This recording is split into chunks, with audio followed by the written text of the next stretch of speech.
My father's skull is still fused to the Throne Mechanicum when they bring me to take his place. The tech priests haven't removed it yet. They never do, not immediately. The bone has grown into the interface ports, calcified around the neural sockets, become part of the machine in ways that the Omnissiah's servants claim is sacred fusion, but I know is simply horror wearing the mask of devotion. The skull grins at me from within the nest of cables and augmetic spines, empty sockets still trailing the withered remains of optic nerves that burrowed too deep to extract cleanly. My father died 3 days ago. The Throne Mechanicum has been waiting for me since before I was born. The sanctum smells of sacred oils and old death. Incense burns in braziers that have never gone cold in 4,000 years. Their smoke carrying prayers to the machine god that no one truly expects him to hear. The vast chamber rises above me like the interior of a cathedral, but the architecture is wrong, too organic, as if the stone itself has been grown rather than built. Somewhere in the darkness overhead, coolant systems hiss and ancient gears turn with the patient rhythm of a sleeping god's heartbeat. The floor beneath my boots is polished adamantium, worn smooth by generations of my bloodline walking this same path. I can see my reflection in it, distorted and wavering. I look like a ghost already. Scion Brandis of House Valdane. The voice belongs to Magos explorator Vast Quinn. His vox grill turning human speech into something closer to grinding machinery. The throne acknowledges your presence. The machine spirit stirs. I want to tell him that I'm not ready, that I'm only 19 standard years old, that I had hoped for another decade at least before this moment came. My father had assured me there was time, that he would see me through my 20th naming day, that he would walk with me through the ritual preparations himself. But the orc horde on Gentis Prime hadn't cared about my father's promises, and the power claw that had torn through his knight's cockpit hadn't stopped to consider that his heir was still a boy playing at being a warrior. But I say none of this. House Valdane has held its oaths for 97 generations. My bloodline has stood sentinel over the morassed sector since before the Imperium knew this corner of the galaxy existed. I am the scion, the heir, the next link in an unbroken chain of duty that stretches back to the age of strife itself. What I once stopped mattering the moment I was born male and firstborn. I am ready. I lie. The tech priests move like red-robed specters through the incense fog. There are 6 of them, each one a servant of the throne's maintenance, each one bearing the scars of that service. Vast Quinn himself is missing both arms below the elbow, replaced by delicate manipulator tendrils that writhe with unsettling independence. The youngest acolyte, whose name I've never learned, has had his lower jaw entirely replaced with a vox grill after the machine spirit's last awakening sent a feedback pulse through his communion headset that boiled his tongue in his mouth. He still serves. They all still serve. That's what we do in the Imperium. We serve until service kills us, and then our replacements step forward to continue the work. They begin the rite of preparation with binary cant, their voices merging into a discordant hymn that sets my teeth on edge. I've heard this ritual 100 times from outside the sanctum, waiting for the day when it would be performed for me. Hearing it now, knowing that in moments, I will be the one ascending to the throne, transforms the cant from mysterious liturgy into something that sounds suspiciously like a funeral dirge. One of the tech priests approaches me with a brass tray. On it rests a series of neural interface plugs, each one ending in a wickedly sharp bore spike designed to punch through skin and bone and find the specific neural clusters that will link my nervous system to the throne's ancient machinery. The plugs gleam in the candlelight, freshly sanctified with holy oils that do nothing to hide their fundamental purpose. They are not tools of connection. They are tools of invasion. The rituals of binding are ancient. Vast Quinn intones, his mechadendrites gesturing in what might be reverence, or might simply be the twitching of damaged servos. dating to the dark age of technology, when humanity stood at the apex of its power and hubris. The Throne Mechanicum is a relic of that age, a fusion of man and machine that the ancients believed would elevate both. They were wrong. Not about the fusion, but about the elevation. I've never heard a tech priest speak so plainly about the throne's origins. The Mechanicus usually wraps everything in layers of dogma and mystery, treating even basic mechanical functions as sacred mysteries beyond the comprehension of the uninitiated. Vaste Quinn's bluntness feels like a violation of protocol, or perhaps a courtesy, a final moment of truth before I surrender myself to a lifetime of necessary lies. Stripped to the waist, he commands. I obey, peeling off the ceremonial robes they dressed me in this morning. The air in the sanctum is cold despite the burning braziers, and my skin prickles with goose flesh. I can feel the weight of my father's skull watching me from the throne. Those empty sockets somehow more judgmental than his living eyes ever were. Did he hesitate at this moment? Did my grandfather? Did any of them, stretching back through the centuries, feel this same crawling dread? The tech priests circle me like carrion birds examining a fresh corpse. Their mechadendrites extend, prodding at my spine, my temples, the base of my skull, calculating angles, measuring depths, preparing the living canvas for the artist's knife. The Morkan pattern neuro helm operates on principles that predate the Mechanicus itself. Vast Quinn continues, and I realize he's lecturing me, giving me information that by all rights should remain sealed behind layers of sacred secrecy. It does not merely interface with the pilot's nervous system. It subsumes it. The distinction is critical, Cyan Brandis. An interface allows communication between separate entities. Subsumption erases the boundary entirely. The youngest tech priest positions himself behind me, his mechadendrites extending to hold my head perfectly still. I feel cold metal against my temples, precise pressure points that will serve as guides for the bore spikes. My heart hammers against my ribs. I've trained for this moment my entire life, studied the theoretical aspects of night piloting since I was old enough to read. But theory and practice are separated by a chasm of pain and terror that no amount of preparation can bridge. When the first plug penetrates your occipital lobe, Vast Quinn says, his voice carrying the same inflection he might use to discuss the weather, you will experience what the ancient texts call the first death. Your sense of self will fragment. Your memories will scatter like leaves before a storm. You will, for approximately 4.7 seconds, cease to exist as a coherent consciousness. The bore spike touches the back of my skull. I can feel it there, cold and patient, waiting for the command to punch through bone. The machine spirit will fill that void. It has no choice. The throne abhors emptiness, and in that moment of filling, in that instant when your shattered consciousness reforms around the vast and terrible presence of the machine spirit, you will understand the truth that every night pilot learns and that none of us can ever speak aloud. The bore spike punches through my skull with a sound like breaking ice. The pain is white and absolute, a supernova detonating behind my eyes that erases everything else. I'm aware of screaming, distantly, the way you might be aware of rain while standing inside a sealed building. The scream belongs to someone else. It has to, because I no longer exist to produce sound. Then the machine spirit pours in. It comes like a flood through a shattered dam, immense and unstoppable, and utterly indifferent to the fragile human consciousness in its path. I feel it filling spaces I didn't know existed, pushing into corners of my mind that should be private, sacred, mine. The machine spirit is old.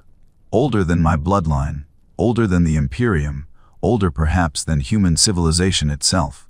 It carries the weight of millennia in its grinding, inexorable presence. And within that presence I can feel the echoes of every pilot who has ever sat upon this throne. My father is there. Not his consciousness, not his living self, but the imprint of him. The ghost memory of neural patterns, carved so deeply into the throne's machinery that they've become permanent. I can feel his last moments, the shock and pain as the orc's claw crushed through adamantium and plasteel and found the soft meat within.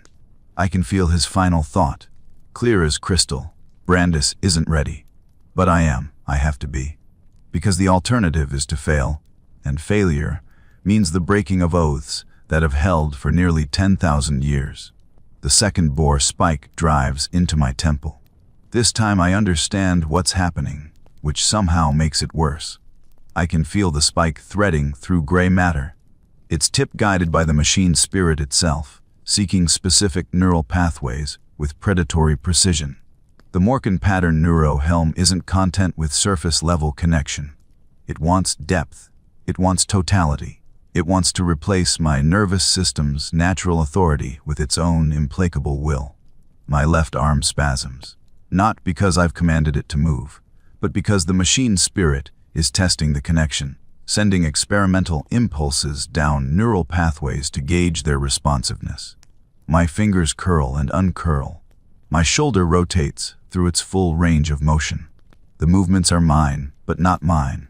My body performing actions I haven't authorized, controlled by a will that is learning the parameters of its new flesh prison.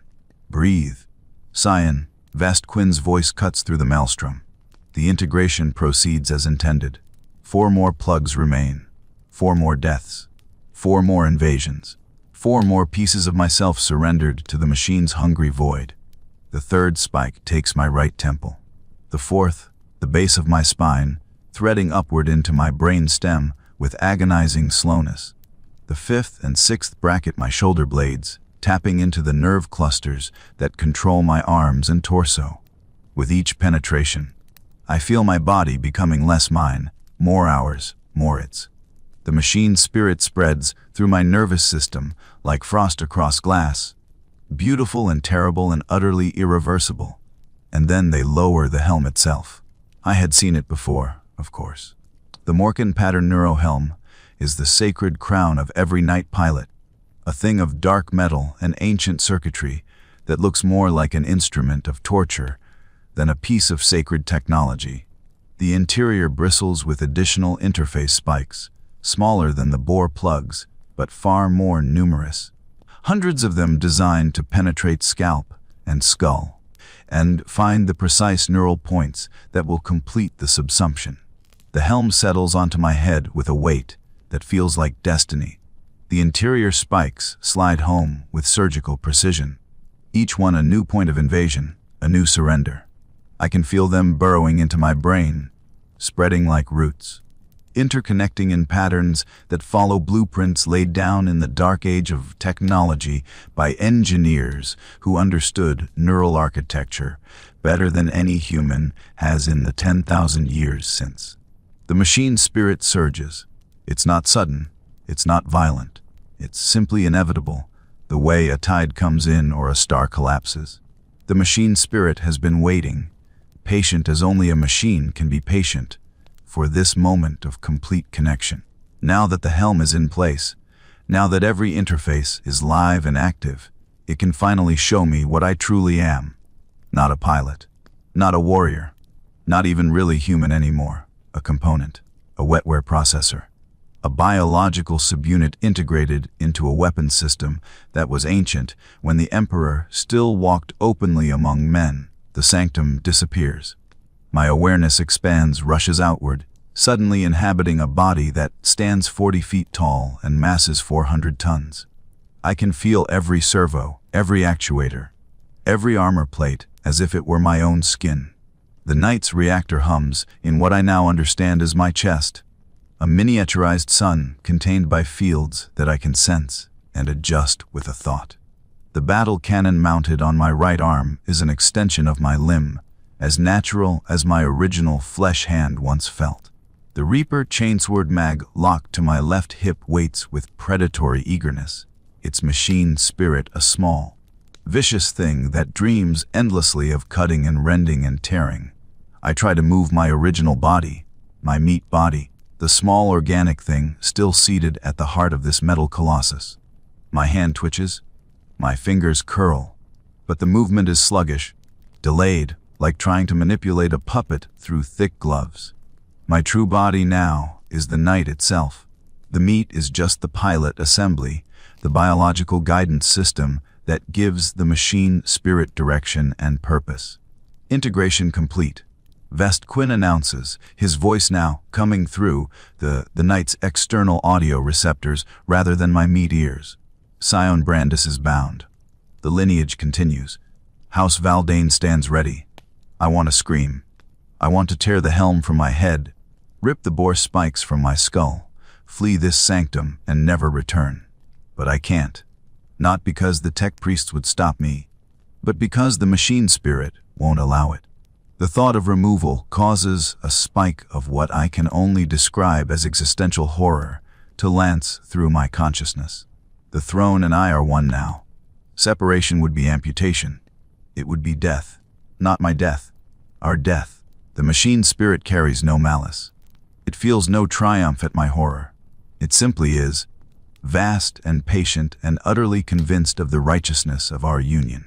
In its ancient, inhuman way, it believes it has saved me, given me purpose, elevated me beyond the petty concerns of unaugmented humanity. It doesn't understand that it has destroyed me. Stand, Vast Quinn commands. The knight rises. I rise, we rise. The distinction no longer matters. Servos whine, and hydraulics hiss, and 400 tons of sanctified metal and fury unfolds from its resting posture like a god awakening from troubled dreams. The sanctum, vast as it seemed to my meat eyes, is suddenly cramped and confining. My head, the knight's head, our head, brushes against the vaulted ceiling. Coolant systems that seemed distant now thrum all around me, part of my circulatory system, keeping the reactor's heat from cooking my meat core alive. I take a step. The floor shakes. Adamantium groans under the weight of my tread. The knight's gyroscopes adjust automatically, maintaining perfect balance, despite the shifting of mass that would topple any unaugmented structure. I can feel the calculations happening, not in my meat brain, but in the knight's logic engines, processing balance and momentum and center of gravity with computational speed that makes human thought seem glacial by comparison. How do you feel, Scion? Vest Quinn asks. The question is absurd. I feel like I've been hollowed out and filled with something ancient and terrible. I feel like my soul has been shredded and woven into the fabric of a machine that doesn't understand what a soul is. I feel like I'm drowning in an ocean of someone else's memories, surrounded by the ghost echoes of 97 generations of my ancestors, all of them screaming silently about the price they paid for glory. Strong, I say, and my voice booms from the knight's external vox casters, amplified and distorted until I sound like a wrathful god pronouncing judgment. I feel strong. It's not entirely a lie. The knight is strong. I can feel the power thrumming through its frame, the barely contained violence of its weapons systems, the sheer physical might of a war machine designed to stride across battlefields and break armies. But that strength isn't mine. It's borrowed, rented. I'm just the organic component that gives it direction. The tech priests perform the final blessings, anointing the knight's armor with sacred oils and chanting the hymns of activation that have accompanied every knight's awakening for 10,000 years. I barely hear them. The machine's spirit has opened its memory cores to me, and I'm drowning in a flood of data that spans millennia. I see my father's last battle, not through his eyes, but through the knight's sensors, perfectly preserved in its data banks. The orc horde is a green tide washing across the ashen plains of Gentis Prime. Hundreds of thousands of the greenskins driven into a religious frenzy by the psychic emanations of their war boss. My father's knight, my knight our knight, strides through the carnage like a titan of old, each step crushing orcs beneath feet that leave craters in the earth.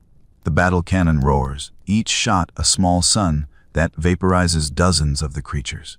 The Reaper chainsword screams, its teeth chewing through orc flesh and crude armor with equally dismissive ease. But there are too many. There are always too many. That's the terrible arithmetic of warfare in the 41st millennium. No matter how powerful you are, no matter how advanced your weapons or unbreakable your will, somewhere in the galaxy, there is an enemy that outnumbers you 10,000 to 1 and doesn't care how many of its own it has to sacrifice to drag you down. The Orc Warboss appears, a thing the size of a tank, wrapped in crude mega armor and wielding a power claw that crackles with barely contained energy. My father turns to face it, the knight's weapons tracking to acquire the target. The battle cannon fires. The shot takes the Warboss in the chest, a direct hit that should have vaporized the creature. The Warboss keeps coming. Orc biology and psychic field interact in ways that violate every law of physics, allowing the greenskin to survive what should have been instant death. It closes the distance with terrifying speed, faster than the knight's targeting systems predicted, faster than my father could compensate for. The power claw strikes.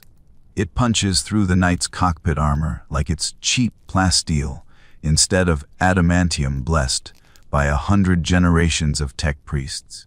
I feel my father's shock, his pain, his desperate attempt to activate the knight's self-repair systems even as his blood sprays across the interior displays.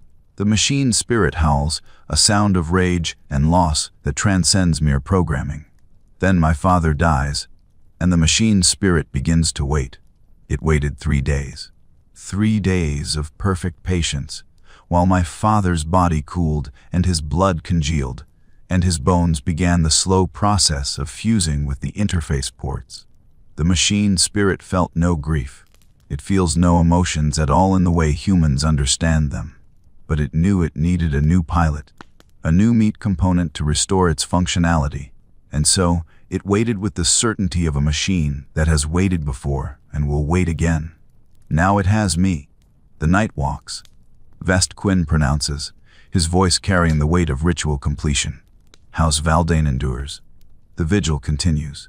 The sanctum's great doors grind open, revealing the world beyond. Daylight streams in, and I get my first glimpse of my homeworld through the night sensors. Everything is different at this scale. The tech priests are insects. The sanctum is a cave. The fortress monastery of House Valdane, which once seemed to me the largest structure in creation, is merely one building among many. I take my first steps into the light. The night moves with a grace that seems impossible for something so massive, each stride covering 30 feet. Servo muscles and hydraulic pistons working in perfect harmony to propel 400 tons of sanctified metal across the courtyard. Household guards snap to attention as I pass, their lasguns held in salute, but they look like children's toys from my current height. Everything does. The whole world has been reduced to something small and fragile and terribly vulnerable. Is this what my father saw? This godlike perspective, this sense of towering over creation itself? Did he feel this same intoxicating rush of power mixed with the creeping horror of losing himself? The machine spirit provides no answers. It simply continues to integrate, spreading deeper into my neural pathways, claiming territory that I didn't know could be claimed. I can feel it learning me, cataloging my reflexes and thought patterns and emotional responses, building a profile of its new pilot that it will use to predict my actions and, when necessary, override them. Because that's the truth that Vast Quinn never quite stated outright. The pilot doesn't control the night. The pilot and the night reach consensus. And when consensus can't be reached, when the meat brain wants one thing and the machine spirit knows better, the machine spirit wins. It has to. It's been doing this for thousands of years. It knows war in ways that no human ever could. It has fought in campaigns that stretched across decades, served pilots who came and went like mayflies while it endured, eternal and patient and utterly convinced of its own superiority. I am the 98th pilot of this night. I will not be the last. The thought should comfort me. The idea of lineage, of being part of something greater than myself, of continuing a tradition that has endured for 10 millennia. But instead it fills me with a creeping dread, because I understand now what that tradition actually costs. Each pilot surrenders themselves to the machine. Each one loses a little more humanity with every battle, every sink, every moment spent subsumed within the Knight's vast and terrible consciousness. We don't retire. We don't resign our commissions and return to civilian life. We serve until the machine or the enemy kills us, and then our successor steps forward to continue the cycle. My father served for 43 years. I can feel those years now, carved into the machine spirit's memory like notches on a gun barrel. 43 years of campaigns and battles and desperate last stands. 43 years of watching friends die and enemies burn and entire worlds reduced to ash in the name of the Emperor's glory. 43 years of slowly, inexorably losing the man he was and becoming something else. The ghost echo of him that remains in the throne's memory is barely recognizable as human. It's a thing of duty and violence. Scoured clean of softness, personality reduced to tactical imperatives and threat assessment algorithms. That's what the machine does to us. Not quickly, not obviously, but with the patient inevitability of erosion wearing away stone. We become more machine. The machine never becomes more human. Scion Brandis. A new voice crackles through the Knight's communication systems.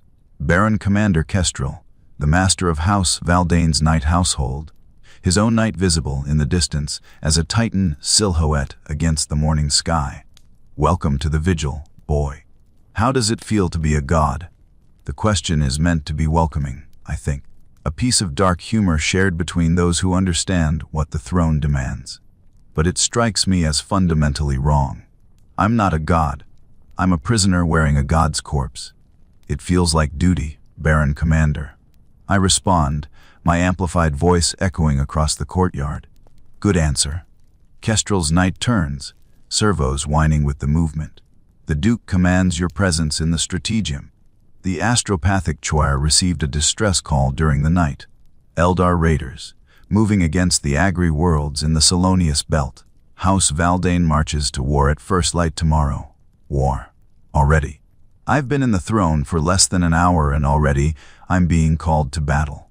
Part of me, the part that's still entirely human, wants to protest. To say that I need time, training, preparation. But the machine spirit stirs with something that might be eagerness, and I feel my meat mouth forming words I didn't consciously choose. We stand ready. We, not I. The transition is already beginning. The boundaries between self and machine blurring like ink in water. The march to the strategium takes me through the heart of the fortress monastery, and with each step I feel the weight of my new existence settling over me like a burial shroud. Household serfs stop their work to watch me pass, dropping to their knees in supplication before the Knight's terrible majesty. They see a symbol of House Valdane's power, a living avatar of our ancient oaths. They don't see the boy inside, screaming silently as he's devoured by something older and hungrier than any of them could imagine. The strategium is a vast chamber designed to accommodate the knights themselves, the ceiling soaring 100 feet overhead to allow the towering war machines to enter and participate in council directly. 5 other knights stand arrayed around a hololithic display that shows the Solonius belt in miniature. Agricultural worlds rendered as glowing green spheres surrounded by the patrol routes of House Valdane's defense fleet. Baron Commander Kestrel's knight, a venerable paladin pattern designated Eternal Wrath, takes pride of place at the head of the formation. Beside him stands Knight Errant Crimson Testament, piloted by Dame Severina, her family line, only slightly less ancient than my own. The other 3 knights belong to cadet branches of the household, younger scions proving themselves worthy of the privilege their bloodlines have earned. We are 6 in total. 6 knights to defend an entire belt of agricultural worlds from Eldar raiders who can strike from the webway and vanish before conventional forces can respond. It should be impossible. It is impossible, but we'll do it anyway, because that's what knights do. We stand in the gap. We hold the line. We die so that others might live, and we do it with the certain knowledge that no one will remember our names a century hence. The Duke of House Valdane appears on the stratagem's main display, his aged features rendered in flickering green light.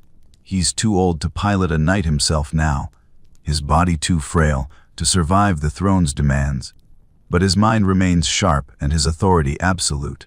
The raiders struck Salonius, IV, during the night.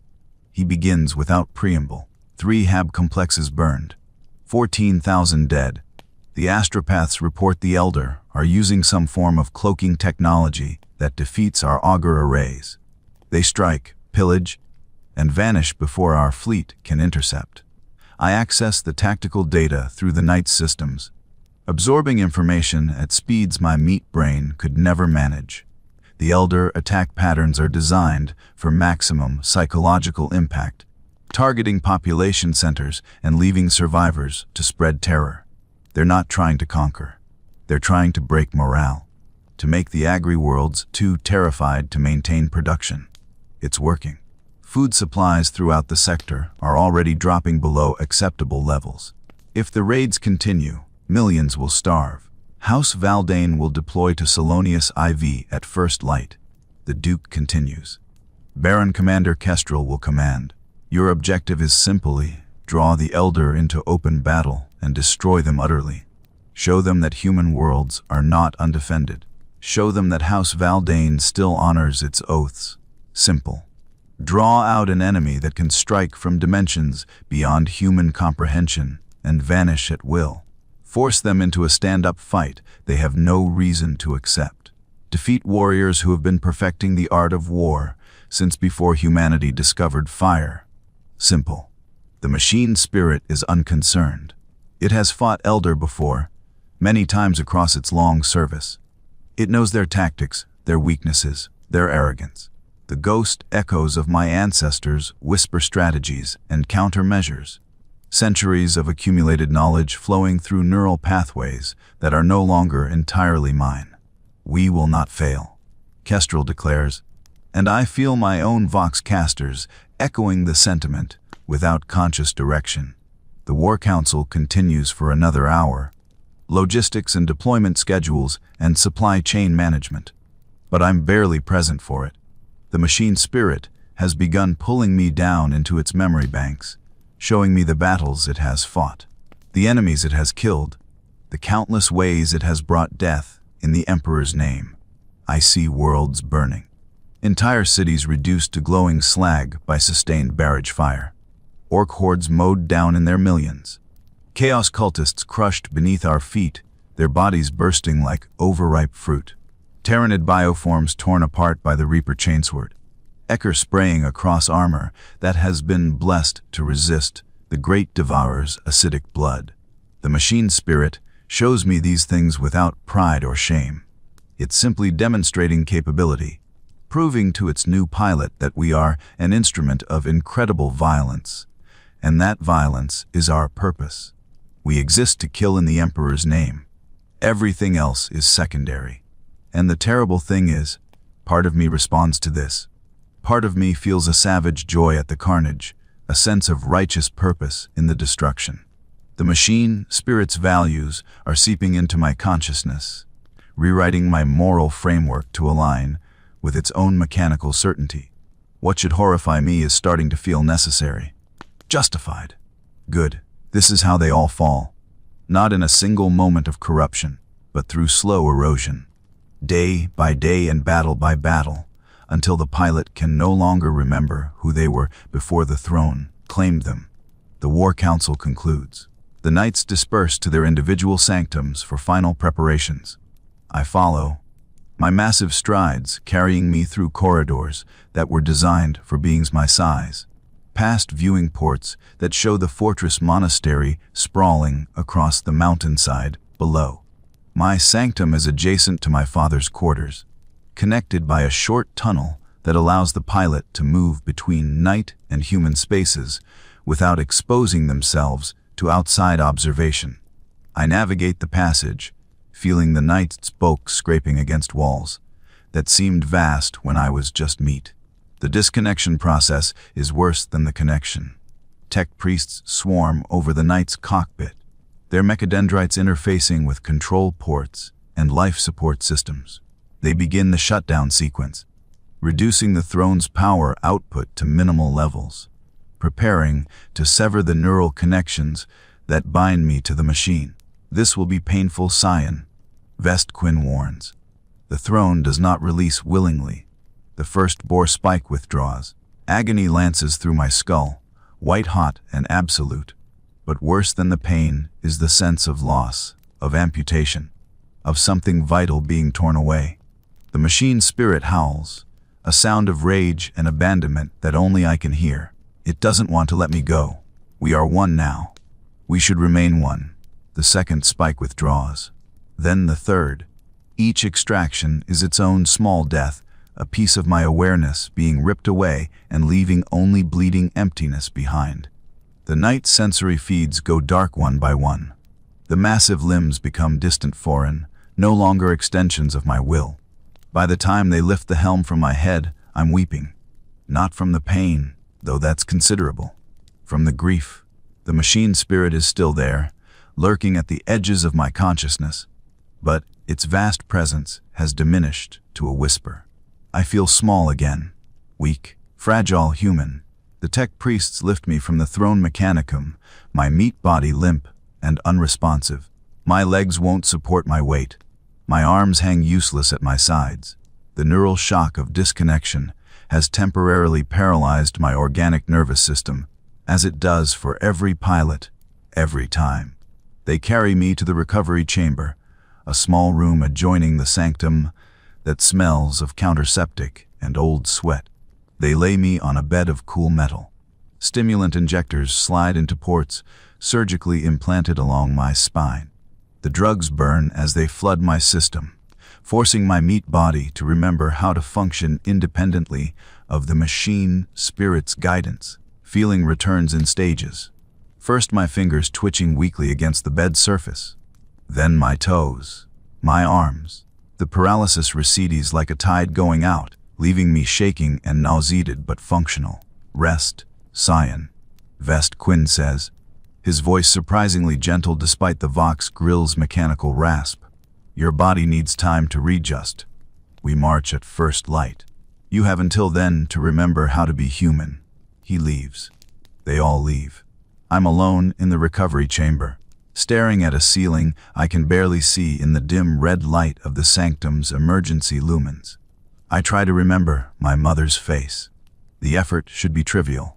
She died only 5 years ago, taken by the wasting sickness that ravages our world every century or so. I loved her. I grieved for her. Her face should be carved into my memory as deeply as the oath of Valdane is carved into the fortress monastery's foundation stones. But I can't quite bring it into focus. The machine spirit has already begun to erode my personal memories, filing them away as irrelevant data, making room for tactical information and combat algorithms. I know my mother existed. I know I loved her.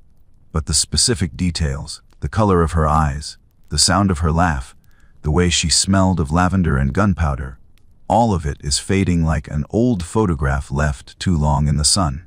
This is only my first day in the throne. The erosion has only just begun. I have my whole life ahead of me. Decades, perhaps if I'm lucky and the enemy is kind. Decades of slowly losing myself piece by piece until all that remains is the Knight's weapon component. Organic matter shaped into a biological guidance system and nothing more. My father served for 43 years. When he died, was there anything left of the man who had first ascended to the throne? Or had that person been consumed long ago, replaced by something that wore his face but thought in targeting solutions and threat assessments? Sleep comes eventually, though I fight it. In sleep, the machine spirit's whispers grow louder. The boundary between us blurs further. I dream of walking across fields of the dead, my footsteps crushing skulls to powder, and I can't tell if the savage joy I feel is mine or the machine's. Dawn comes too quickly. The household serfs wake me, their hands gentle but insistent. They dress me in the pilot's warplate, articulated armor segments that will provide minimal protection if the knight's cockpit is breached. The armor is ancient, passed down through my family line like the knight itself, each piece bearing the scars of battles stretching back millennia.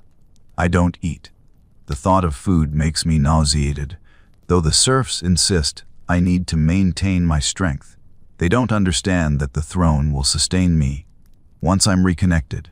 The neural interface includes chemical regulators that suppress hunger, thirst, even the need to sleep. The machine will keep my meat body alive long past the point where biology should have failed. The march to the night begins again, though now I walk it alone, without the tech priest's guidance. My legs feel weak, trembling with each step, but I force them to carry me forward. The sanctum doors grind open, revealing the Throne Mechanicum waiting in its cradle of cables and blessed machinery. My father's skull is gone. The tech priests removed it during the night, finally separating bone from interface port with plasma cutters and sacred rituals. The throne looks almost naked without it, the neural sockets clean and empty, waiting to be filled with new bone, new flesh, new sacrifice. I climb the steps alone. Each one feels like approaching an execution, but I keep climbing because there is no alternative. House Valdane needs its knights. The agri-worlds need protection. The Imperium demands service, and I am the price demanded. The throne welcomes me like a lover. The moment I settle into its embrace, I feel the machine spirit stirring, eager to resume our union. This time there are no tech priests to guide the process, no ritual cant to mark each stage. Just me and the machine. Alone in the sanctum's vast darkness, I reach for the helm myself. My hands shake as I lift it, the weight of it familiar now in ways that terrify me. The interior spikes gleam with fresh sanctified oils. They look hungry. I lower the helm onto my head.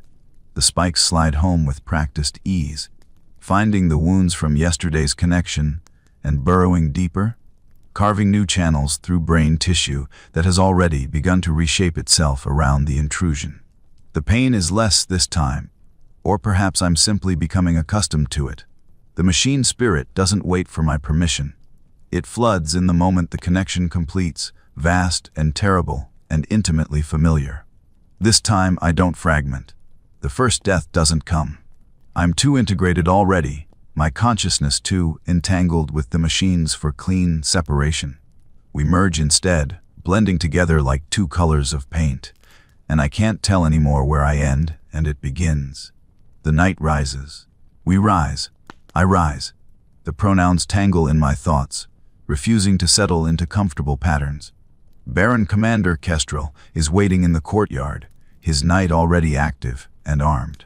The other four stand ready as well, a lance of titans prepared to bring the Emperor's judgment to those who would threaten his worlds. Form up, Kestrel commands, his voice crackling across the tactical network.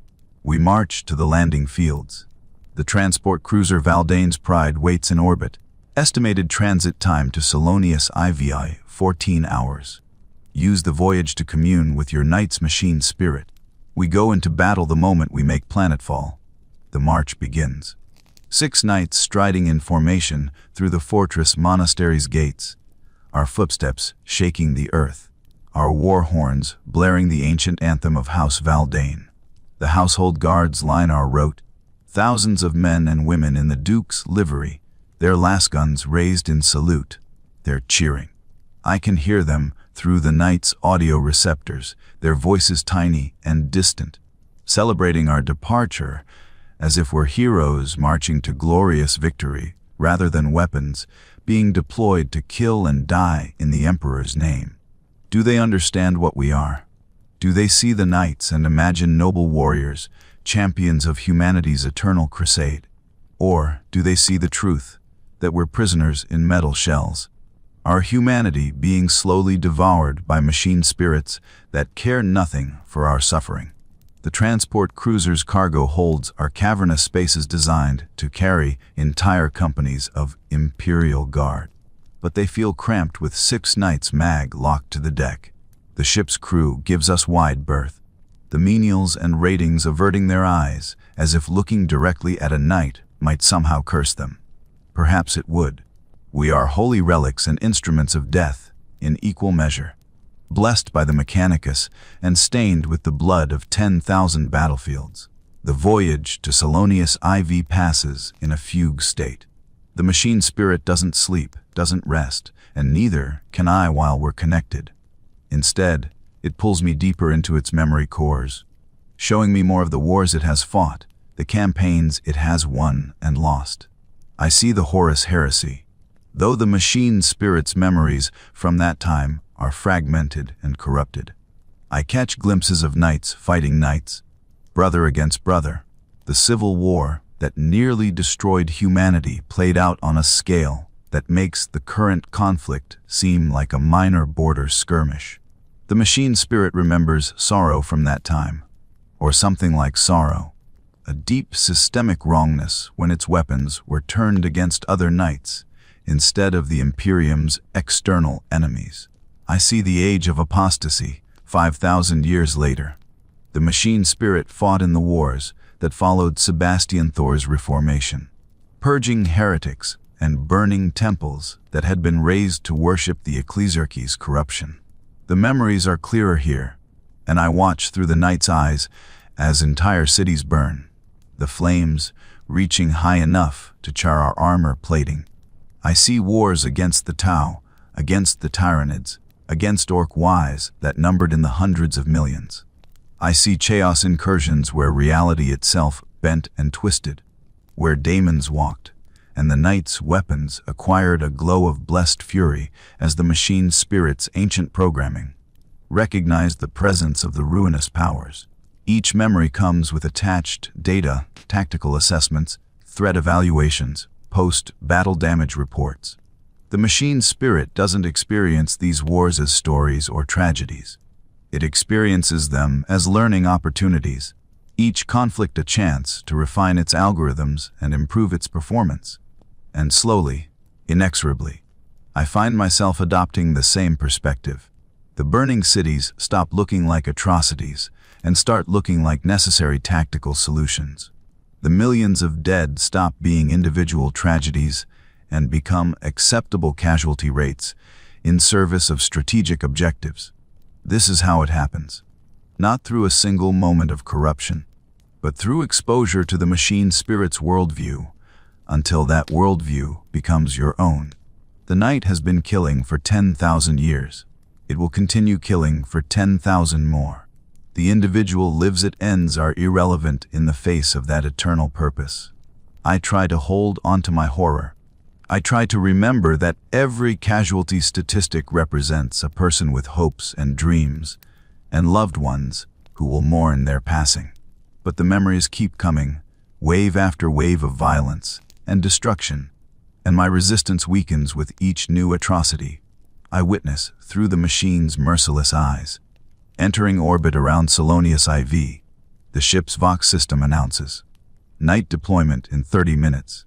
May the Emperor protect. The cargo hold floods with activity as the crew prepares for our deployment. Massive gravitational clamps release, freeing us from the deck.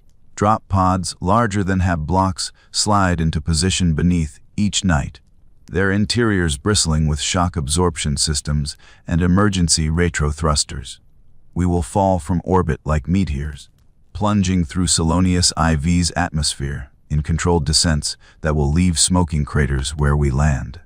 It's inefficient, dangerous, and theatrically dramatic. It's also the fastest way to get knights planetside and into battle. Baron Commander Kestrel's voice cuts across the tactical network. The Elder struck again during our voyage. They hit the capital city, killed another 8,000. The Duke commands total annihilation of the Xenos raiders. No mercy, no quarter, no prisoners. We are the Emperor's wrath made manifest. Show them what it means to threaten a world under House Valdane's protection. The drop pod seals around me, its armored shell encasing the knight in layers of ablative plating designed to burn away during atmospheric entry. I feel the clamps engage, magnetic locks, grabbing hold of the knight's frame with enough force to crack lesser metals. Then we drop. The fall is violence incarnate.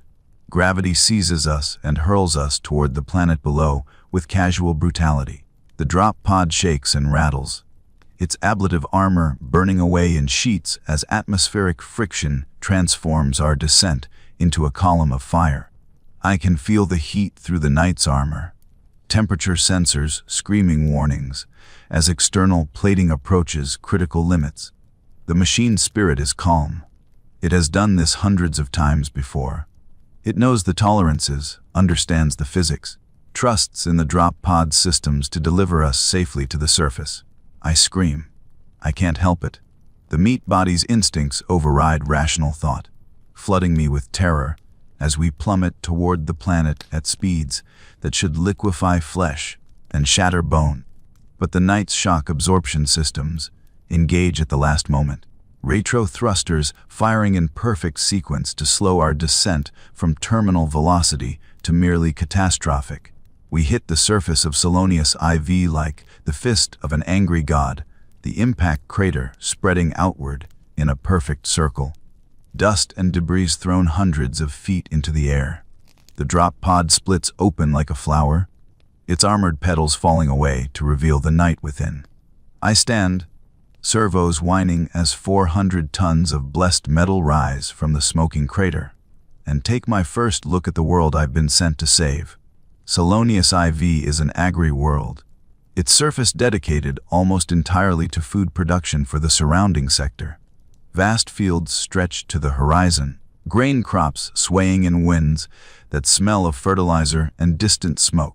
But the pastoral scene is marred by pillars of black rising from the capital city 20 kilometers to the north. The Elder have been thorough in their destruction. The other 5 knights land in rapid succession, each impact marked by a pillar of dust and fire.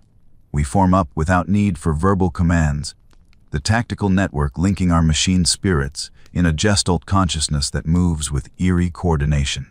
6 knights, acting as one. Our individual wills subordinated to the lance's collective purpose. Advance on the capital. Kestrel orders.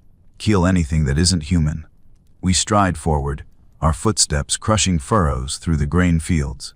Each step covers 30 feet, our pace steady and inexorable. Farmers scatter before us, tiny figures fleeing from titans whose passage destroys their livelihood with casual indifference. The machine spirit doesn't even register them as potential threats. They're not armed, not hostile, therefore irrelevant. I try to feel guilt about the destruction we're causing to their crops. I try to remember that these people depend on those fields for survival, that we're destroying their livelihoods even as we fight to protect them. But the guilt won't come. The machine spirit's perspective has infected me too deeply. The crops will regrow.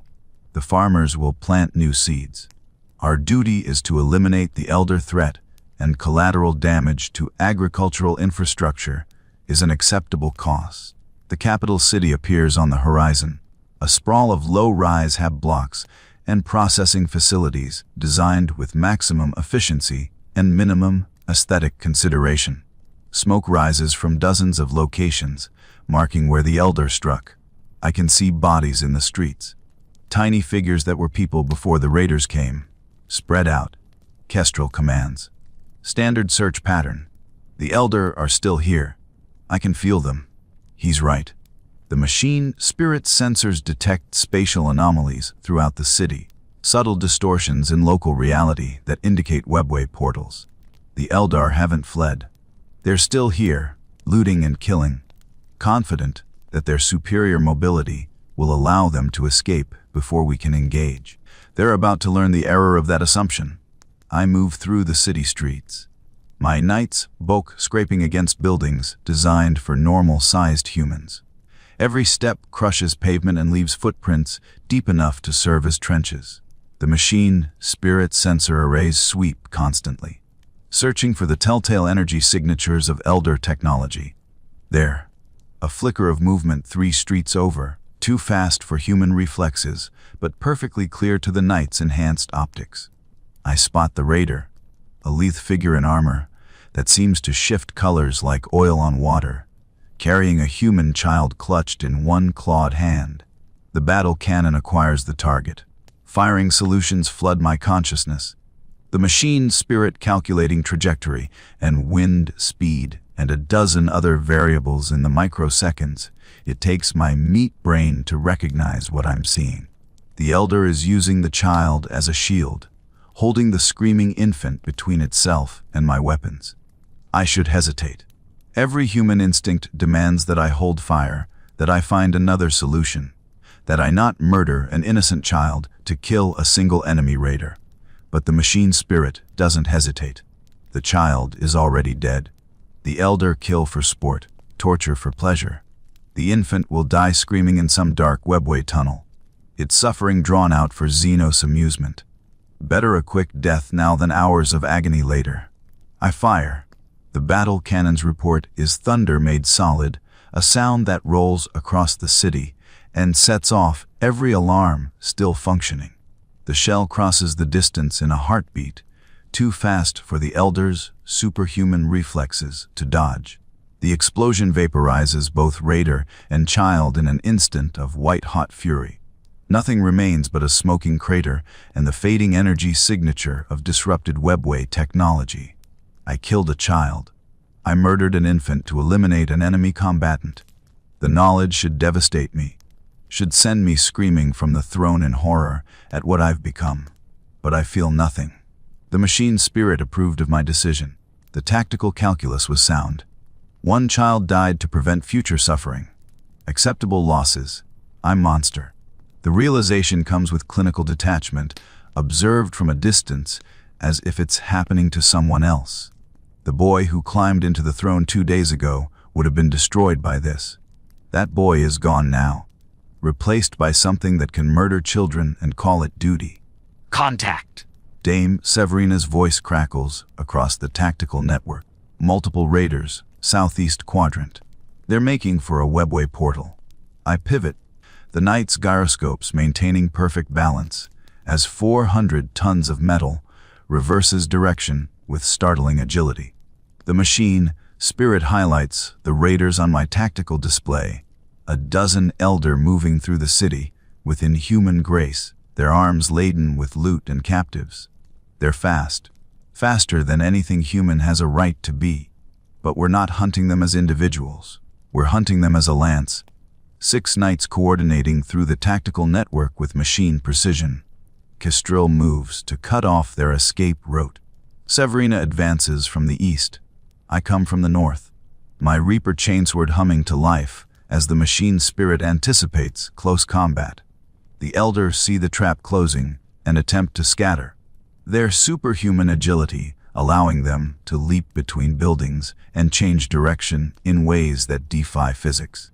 But they've made a critical error. They stayed too long, grew too confident in their ability to escape. The Reaper chainsword catches the first raider in mid-leap. The blade's teeth are each the size of a grown man. Monomolecular edges spinning at speeds that turn them into a blur of screaming metal. The elder's armor. Sophisticated technology that has protected its wearer for centuries. Parts like paper before the chainsword's fury. The raider dies before it can scream, upper and lower body falling separately to splash wetly on the pavement below. I feel satisfaction. Not my satisfaction, but the machine spirit's, a deep sense of purpose fulfilled. We are killing the enemy. We are defending the Imperium. We are doing exactly what we were built to do. The other knights open fire, battle cannons roaring in sequence.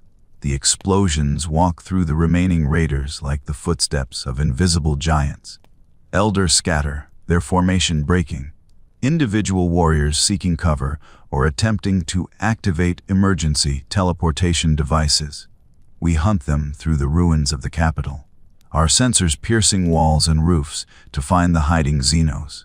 One by one, we drag them into the open and execute them with cold efficiency. The machine spirits share targeting data, ensuring that no raider escapes through redundancy of coverage. A webway portal opens, reality tearing like wet cloth to reveal the swirling pathway between dimensions. 3 raiders make for it, moving faster than human eyes could track. But night optics aren't human eyes. The machine's spirit calculates their trajectory and fires before my conscious mind even processes the threat. The battle cannon shell catches them mid-stride, all 3 raiders consumed by the explosion, their bodies reduced to constituent atoms by the fury of the blast. The webway portal collapses, its delicate machinery disrupted by proximity to the explosion. Without it, the remaining raiders have no escape route. They fight. It's hopeless, futile, but they fight anyway with the desperate courage of those who know death is inevitable. Their weapons are elegant things, sleek rifles that fire bursts of solidified light monofilament discs that can slice through ceramite. Neural disruptors that could reduce a human nervous system to smoking ruin. Against unarmored targets, they would be devastating. Against Imperial Knights, they're irritants. A raider's rifle stitches burning holes across my knight's armor plating. The machine's spirit registers minor damage to non-critical systems and dismisses the threat. I crush the shooter beneath my foot, the wet crunch of breaking bones and bursting organs, barely audible over the knight's servo whine. More raiders emerge from hiding. A final desperate assault by warriors who understand they will not survive this day. They're magnificent in their doomed fury, moving with a grace and skill that represents centuries of training and genetic engineering. We kill them all. It takes less than 5 minutes from the moment we spring the trap to the final raider's death. The machine spirits count 17 confirmed kills, 2 possibles where the explosions were too complete to leave identifiable remains. Sector clear. Kestrel announces. Advance to the next quadrant. There are more of them. I can feel it. We move through the city like a scythe through grain, methodical and unstoppable. Every street we pass becomes a killing ground. Every building a potential ambush site that we reduce to rubble rather than risk infiltration. The Elder adapt. They start using the human population as shields, hiding among the refugees fleeing our advance. It should make us more cautious. Force us to carefully verify targets before engaging. The machine's spirit doesn't care. Thermal imaging distinguishes Elder from human despite the meat shields. The battle cannons fire. Civilians die alongside the raiders they were meant to protect. Acceptable losses. I kill hundreds, maybe thousands. The machine's spirit doesn't track individual civilian casualties, only confirmed enemy kills. By the time we've swept 3 quadrants of the city, my armor is painted with blood and ash, and I've stopped trying to count the innocent dead. This is war in the Imperium. Brutal, uncompromising, genocidal. The Elder threatened human worlds, and so we respond with overwhelming force and complete disregard for collateral damage. Better 1,000 loyal citizens die than a single Xenos escape to raid another day. The logic is sound. The tactical mathematics work out. The machine spirit approves. I'm screaming inside. The part of me that's still human, still capable of recognizing atrocity, is screaming in endless horror at what I've become. But that part is small now, diminished, barely a whisper beneath the machine spirit's vast and terrible certainty. Final webway portal detected. Severina reports. Southeast corner, near the processing plants. Significant Elder presence, at least 40 raiders attempting to evacuate. All knights converge. Kestrel orders. We end this now. We come at them from 6 directions, coordinating through the tactical network with inhuman precision.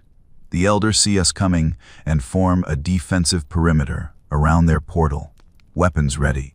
Faces set with the calm of those who have accepted death. They're warriors, true warriors. Not like the pirates and raiders we've been hunting through the city. These are aspect warriors, specialists who have dedicated centuries to perfecting the art of killing. I can see dire avengers with their shimmer shields and shuriken catapults, howling banshees with their power weapons and psychic war shouts. Even a single fire dragon carrying a fusion gun that could melt through knight armor, if given the chance. It doesn't matter. We outnumber them, outmass them, and our machine spirits have 10,000 years of combat experience to draw upon. The battle is brief and utterly one-sided.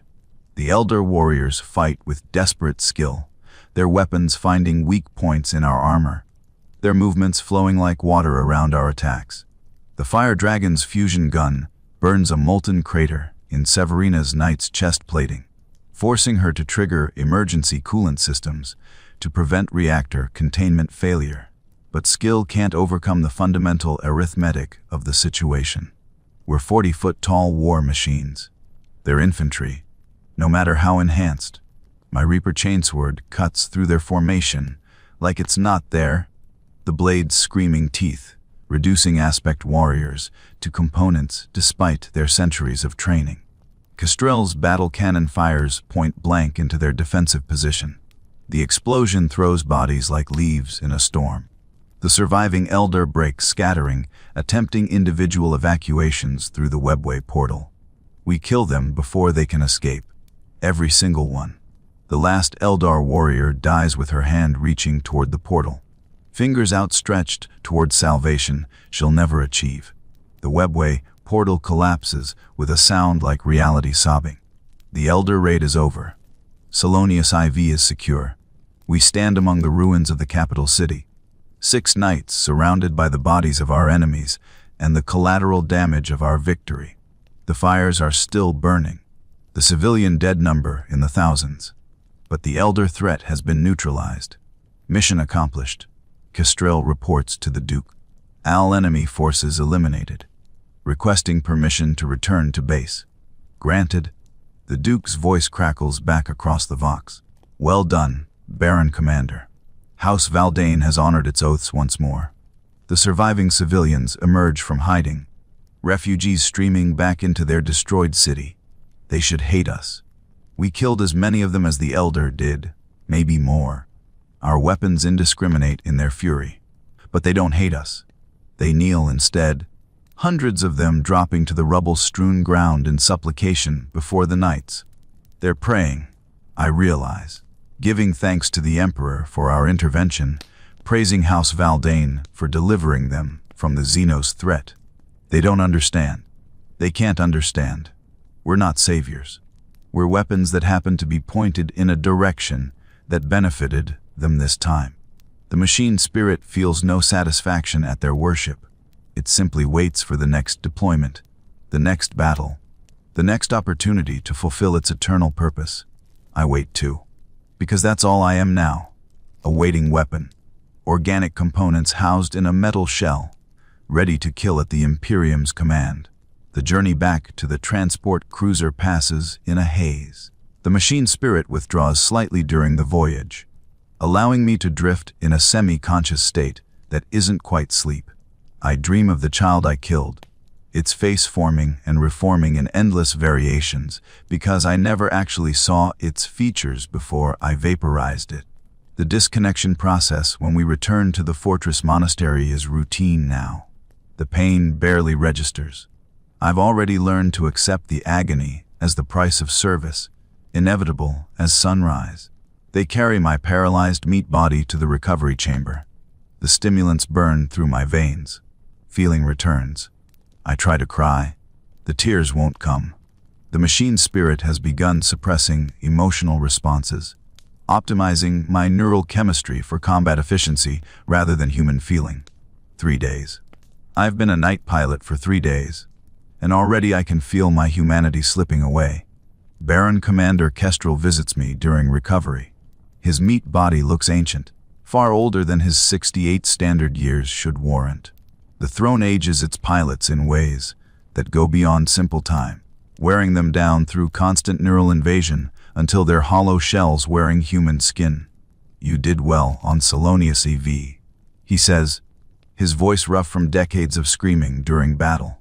Clean kills, good tactical awareness. The machine spirit accepts you.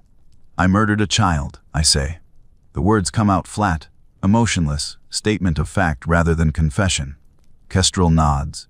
You made the correct tactical decision. The Elder would have done worse to that infant than you did. You gave it mercy. Is that what we call it? Mercy. We call it duty. Kestrel settles into a chair that groans under his weight.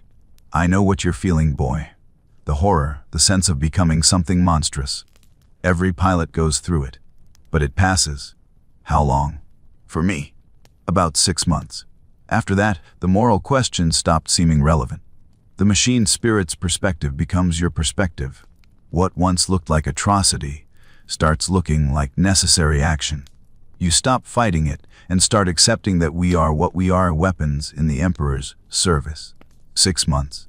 Half a standard year until I completely lose the ability to recognize my own monstrosity. The thought should terrify me. Instead, it feels like relief. If I can't recognize the horror of what I'm doing, then I won't have to feel guilty about it anymore. Does it get easier? I ask. No. Kestrel says honestly. It gets different. You stop measuring actions against human morality and start measuring them against tactical efficiency. The nightmares change. You stop dreaming about the people you've killed and start dreaming about the battles you've lost. He stands, his augmetic knee warring softly. Rest while you can. The Duke has received reports of cult activity on the moon of Thresh. We deploy in 48 hours. 48 hours. 2 days to recover from the last battle before the next one begins. 2 days to pretend I'm still human before climbing back into the throne and surrendering myself to the machine, Spirit's vast and terrible embrace. The days blur together after that. Thresh. Valamir's Crossing. The Burning Moons. Each deployment following the same patterned deployment. Battle, butchery, withdrawal. Each one eroding another piece of my humanity. The machine spirit's values overriding my own until I can no longer remember why I ever thought civilian casualties mattered. The nightmares come, as Kestrel promised. But they're not about the people I've killed. They're about the moments of hesitation, the tactical errors, the times when my meat brain's sluggish decision-making delayed the optimal firing solution by precious milliseconds. I'm becoming efficient, optimized, perfect. I'm becoming the weapon the Imperium needs me to be. 6 months after my first deployment, I'm selected to lead my own lance. 3 younger pilots, fresh from their first bonding, looking to me for guidance. I see the horror in their eyes during our first briefing, the dawning realization of what the throne has made them. I feel nothing. No sympathy, no shared understanding, no memory of my own first days of terror. Just tactical assessment, 3 new assets, combat ready, but requiring field experience to optimize performance. The machine spirit approves of my emotional detachment. Feelings interfere with combat effectiveness. We deploy to a world whose name I don't bother to learn. The enemy are cultists who worship some aspect of chaos, whose specifics don't matter. They have fortified positions. We reduce those positions to smoking craters. They have human shields. We fire through them. They have children they're using as soldiers, small bodies wrapped in improvised armor and given lasguns they can barely lift. We kill them all. One of my pilots vomits after the battle, his meat body rejecting what his machine-enhanced consciousness has done. I order him back into the throne immediately. No rest period, no recovery time.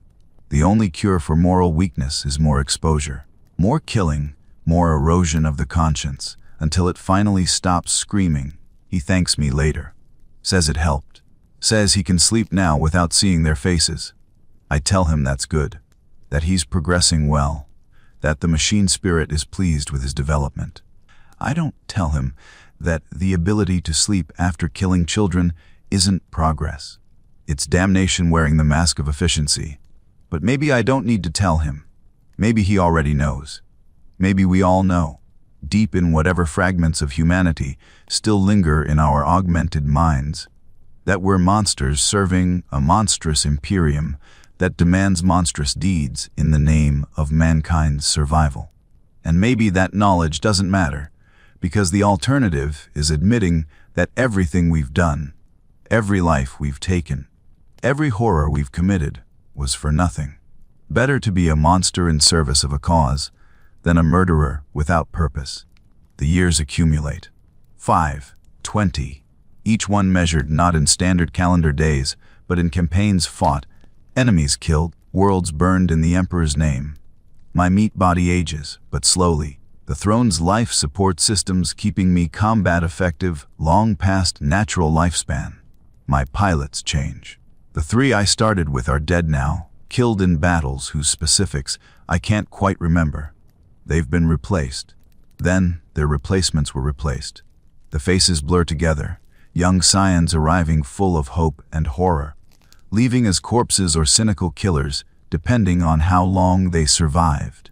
I'm a Baron commander now, leading a full household of knights. 40 pilots under my command, 400 tons of sanctified violence multiplied by 40. We are the Fist of House Valdane, deployed to the Imperium's worst conflicts, the battles where victory requires not merely force, but overwhelming. Soul-crushing annihilation. I'm good at my job. Very good. My tactical win rate is 97% across 234 campaigns. The machine spirit and I have achieved such perfect integration that I can no longer tell where my thoughts end and its processing begins. I am the weapon. The weapon is me. We are one, eternal and terrible, and absolutely convinced of our righteousness. The Emperor protects, or so the saying goes. But sometimes he protects through instruments so monstrous that the protection itself becomes a curse. I am one of those instruments. The call comes on a winter morning 34 years after I first ascended to the throne. A full-scale orkwog has erupted in the morassed sector. Billions of greenskins united under a warbose whose psychic field is strong enough to be detected from orbit. 40 Imperial Knights will not be enough. The Duke is deploying every combat-ready household in House Valdane's service. 200 Knights, the largest concentration of our house's strength since the Horus Heresy. We will march together, a tide of adamantium and fury, and we will break the orc horde or die trying. I feel nothing at the prospect. Not fear, not anticipation, not even the grim satisfaction of facing a worthy opponent. Just cold tactical assessment. Orcoid forces, estimated strength 8 billion. Technological level primitive, but compensated by numerical superiority and psychic enhancement. Recommended strategy: sustained artillery bombardment, followed by close assault to shatter command structure. The machine spirit agrees with my assessment. We begin preparations immediately. My pilots gather for final briefing. I look at them and see meat components, biological guidance systems wrapped around the most important element, their knights, machine spirits. These young men and women will die in the coming battle. Statistics demand it. 40 knights against 8 billion orcs means casualties, and casualties mean dead pilots. I should feel something about this. They serve under my command. I'm responsible for their lives. Or so the old codes of chivalry claim. But the codes of chivalry died 10,000 years ago, ground to dust beneath the Imperium's endless wars. All that remains is duty, service, and the terrible mathematics of acceptable losses. The Orc Y threatens 17 inhabited worlds. I begin, my voice amplified through vox casters that make me sound like the judgment of gods. 40 billion human souls depend on our success. House Valdane will not fail them. We will march. We will fight. We will die if necessary. But the orcs will break before we do, because that is what knights do. We stand. We hold. We endure. They believe me. I can see it in their faces, the way their spines straighten and their hands clench into fists. They believe that we're heroes, champions, noble warriors fighting for humanity's survival. They don't understand yet that we're just weapons, but they will. The throne teaches that lesson to everyone eventually. The march to the landing fields is glorious in its terrible way. 200 knights striding in formation, our war horns blaring across the fortress monastery, our footsteps shaking the earth. The household guards line our route, tens of thousands of them, cheering and weeping and praying for our success. We are the hope of House Valdane, the Emperor's vengeance made manifest, the final line of defense against the darkness that presses in from all sides. We are doomed. Not immediately. Not obviously, but the mathematics are clear, have always been clear. The Imperium is dying. Not quickly, not dramatically, but with the slow inevitability of entropy. Every year, more worlds fall. Every decade, the enemies grow stronger. Every century, the Imperium contracts a little more, like a dying man pulling his limbs close to protect his vital organs. And we, the Knights, are the antibodies in that dying body, deployed wherever the infection is worst, burning ourselves out to buy time for an empire that can no longer sustain itself. The machine spirit knows this. It has fought for 10,000 years, seen the long decline, watched as human civilization slowly collapses beneath the weight of its own dysfunction and the pressure of hostile galaxy. It doesn't care. It was built to fight. It will fight until the last enemy falls, or until its reactor finally fails. Purpose doesn't require hope. The Orc Wag awaits us on a world called Gentis Prime. Ironic, in a way. My father died here 34 years ago.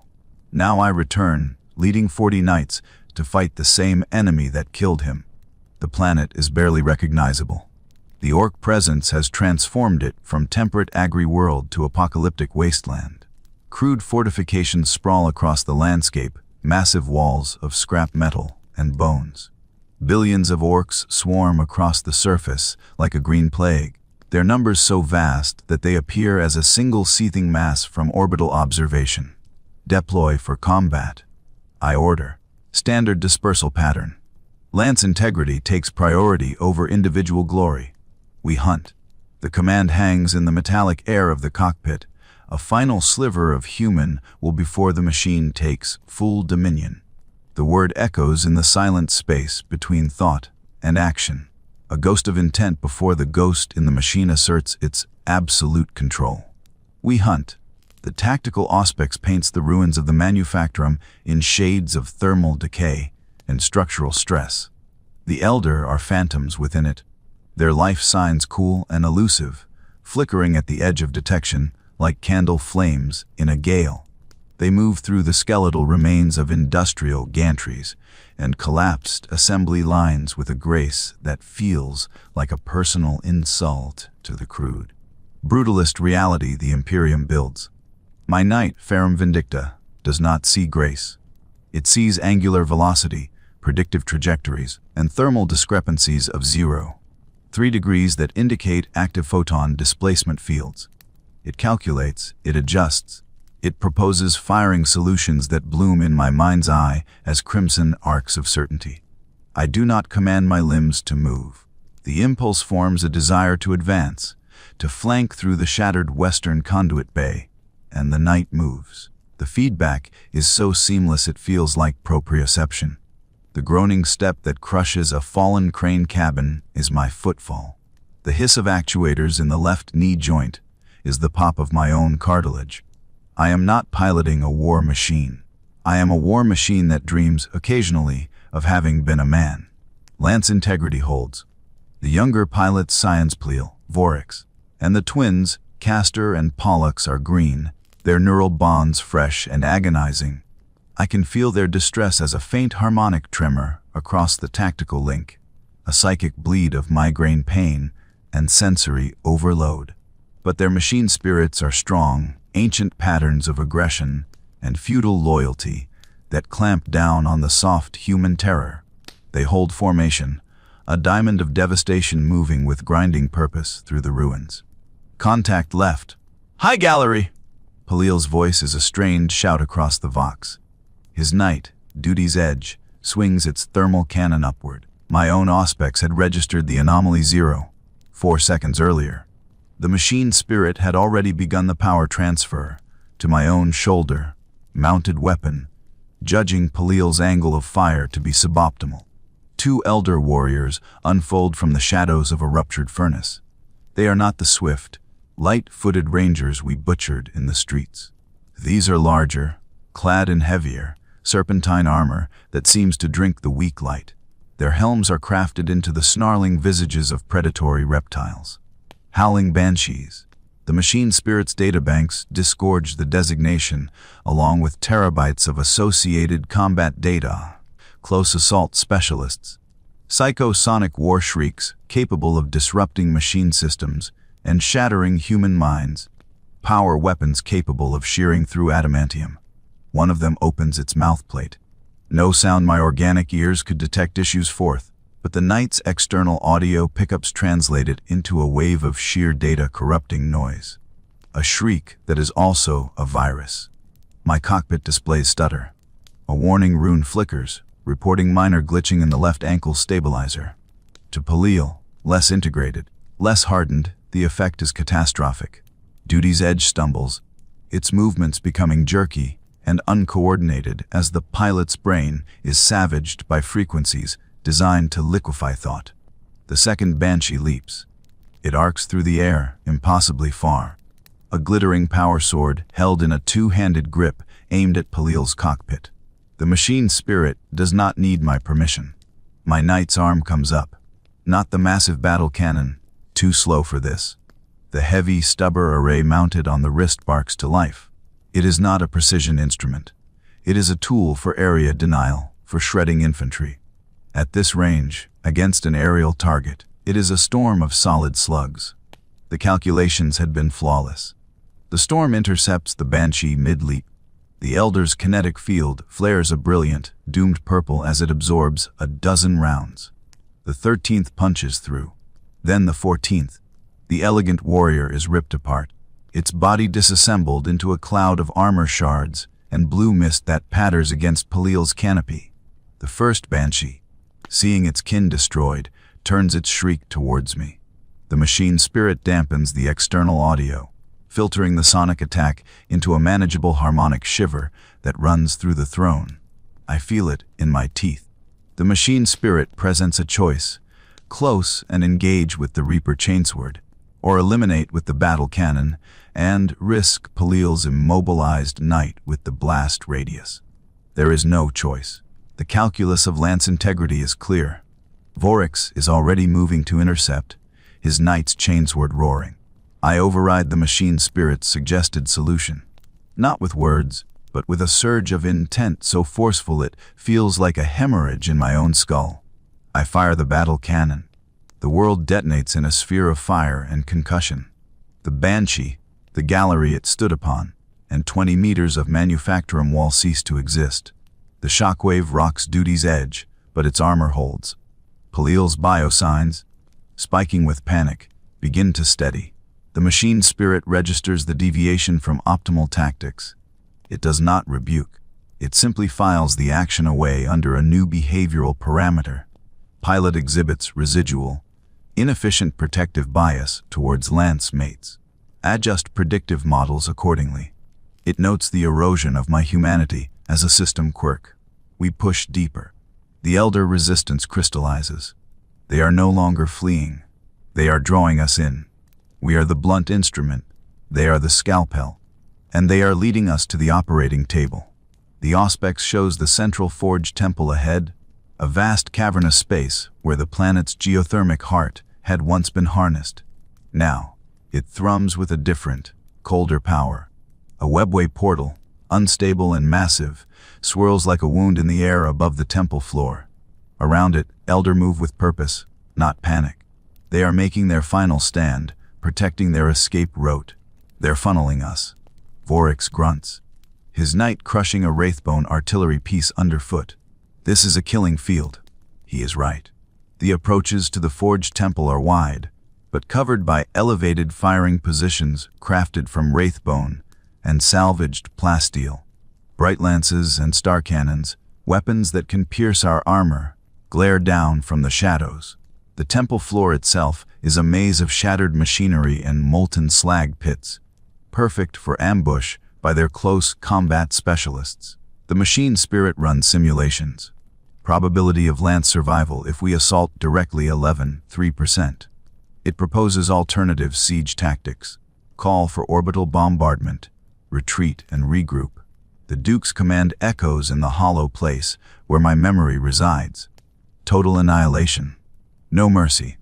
The oaths of House Valdane, etched not just on stone, but into the very code of the machine spirit, resonate with higher priority. Retreat is not a valid parameter. It is expunged from the simulation. Wu break their line. I say, the vox grinding my voice into an imperial decree. Vorix, Pollux, suppressive fire on the left emplacements. Caster, with me up the center. Palil, cover our rear. They want a killing field. We will give them a graveyard. There is no cheer, no brave affirmation. Only the click of weapons cycling to fire and the deep thrum of reactors surging. We are beyond such things. We are engines entering their final, furious cycle. We step into the forged temple. Light dies here. The only illumination comes from the sickly, pulsating glow of the webway portal and the lurid flashes of elder energy weapons. The first volley hits us like a tsunami. Bright lance beams, searing white-hot, score deep. Molten gouges across Caster's shield and my own pauldron.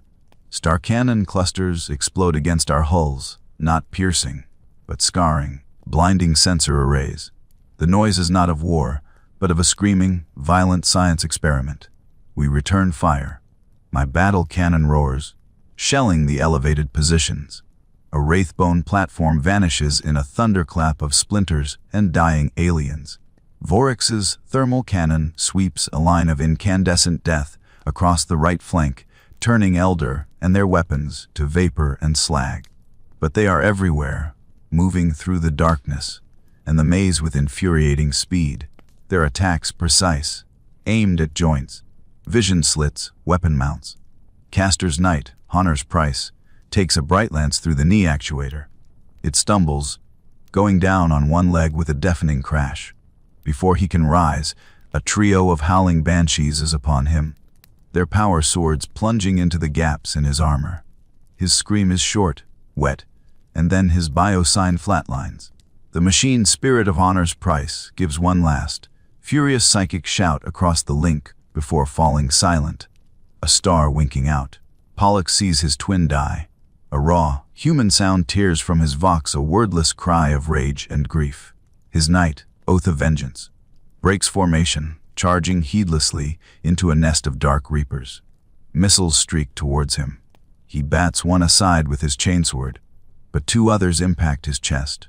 The explosions rock him, but he does not stop. He crashes into their position, crushing them beneath his feet, his weapons firing point blank until they are silent. But the damage is done. Fires rage within his knight. His reactor containment flickers on the auspex. Pollux! Fall back!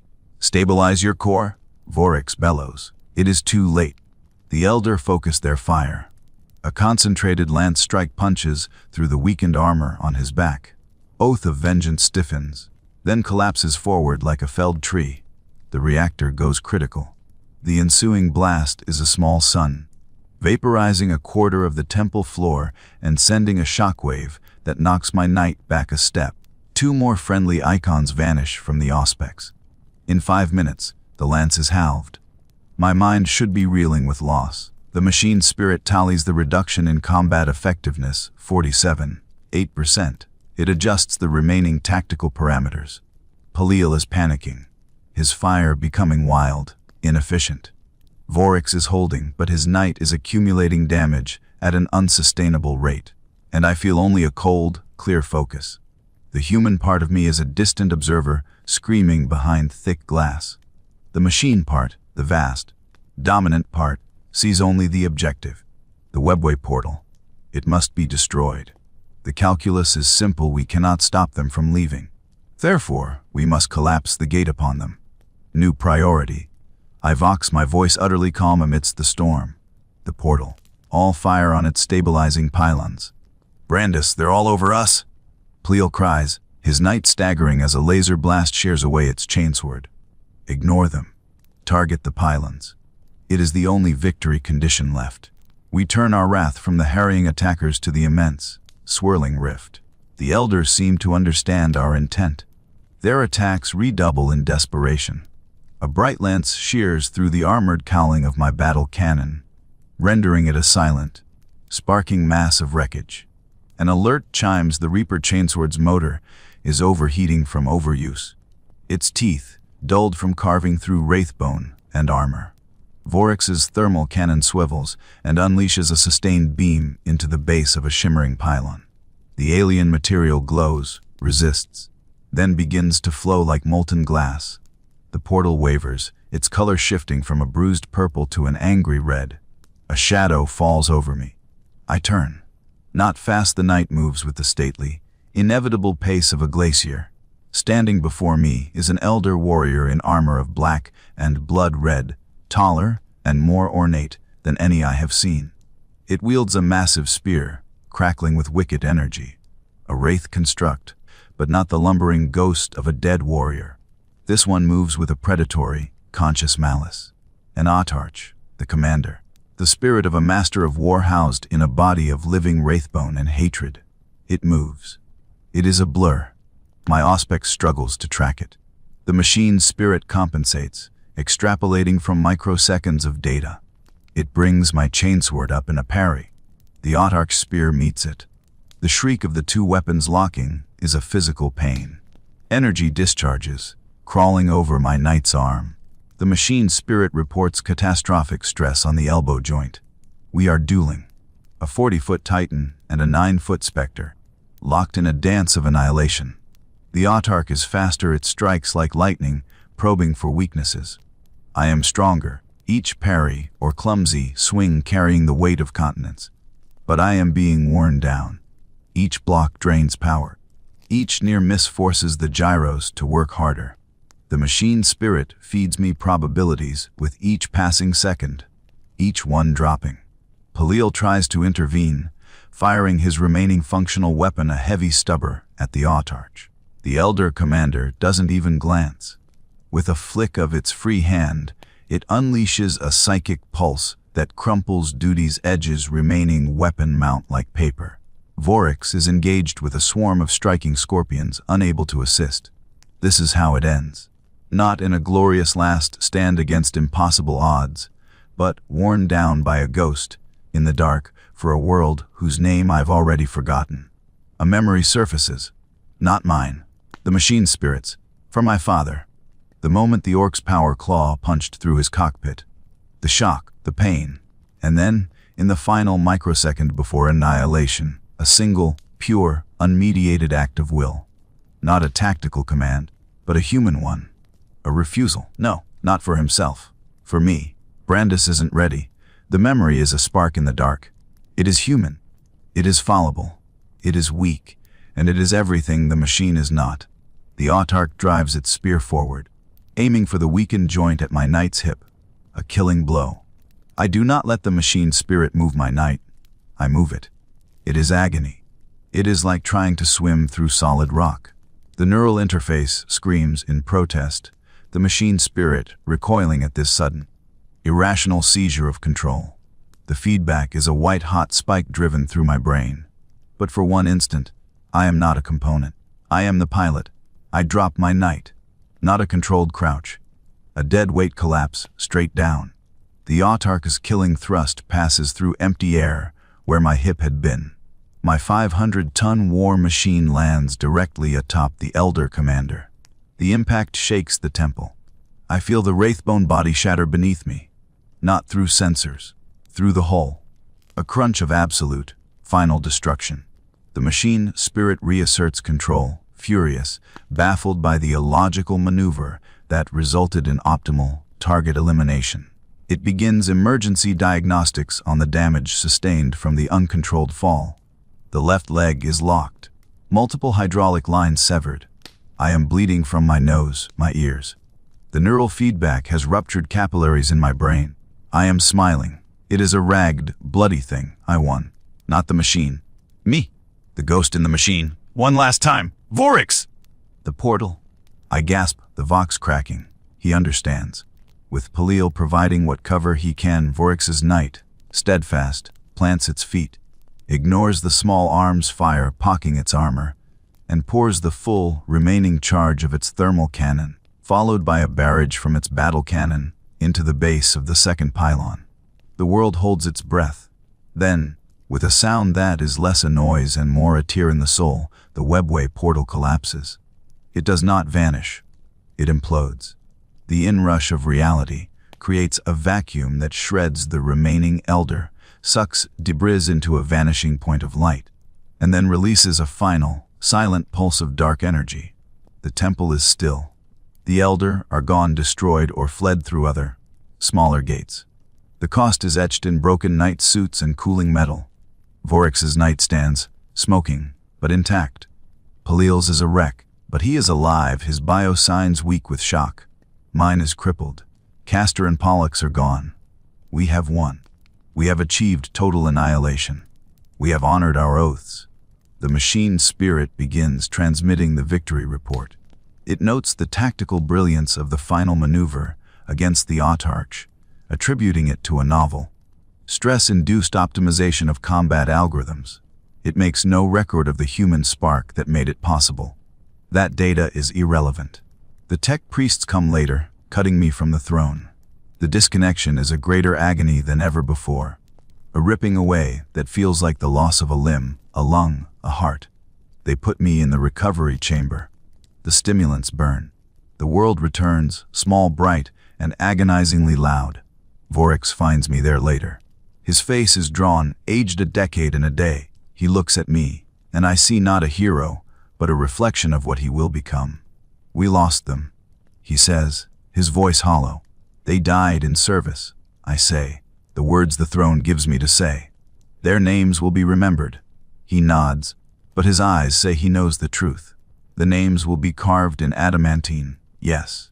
But the boys who bore them were consumed long before the elder weapons found them. They were consumed the moment they put on the helm. Decades flow after Vorkath. They are not years, but a slow, constant seepage. I lead more lances.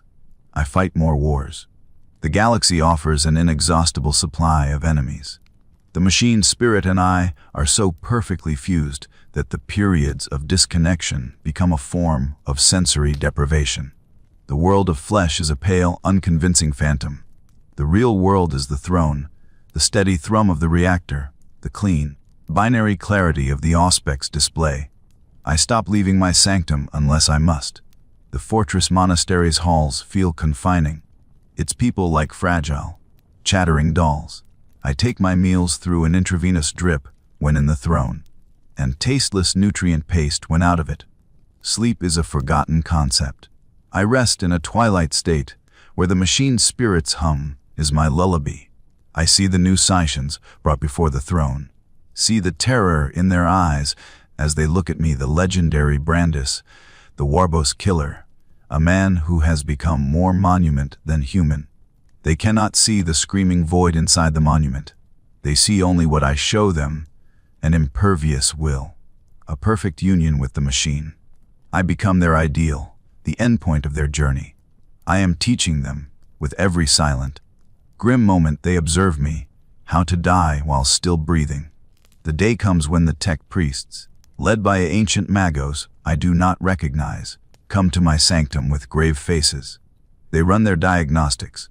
They study the neural scarring, the degraded biosigns, the way my organic systems are beginning to fail, not from age, but from a fundamental rejection of a life outside the machine. The symbiosis is nearing its terminal phase. Cyan Brandis, the Magos wears. The flesh can no longer sustain the separation. The next disconnection may cause irreversible neural collapse. The machine spirit, it does not wish to release you. It has grown accustomed to your pattern. I look past them to Ferrum Vindicta, standing silent in its cradle. I feel its presence, a vast, patient gravity. It is waiting. It has always been waiting. What is your recommendation? I ask, though I already know. The path of the ancient. The Magos says, its lenses clicking. Permanent integration. The flesh is sealed within the throne, sustained by the machine's life support in perpetuity. You would remain combat effective for centuries more. But you would not leave. Not leave. Become one with the machine, forever a weapon. The ultimate fate warned of in the outline. Not a death, but an eternity.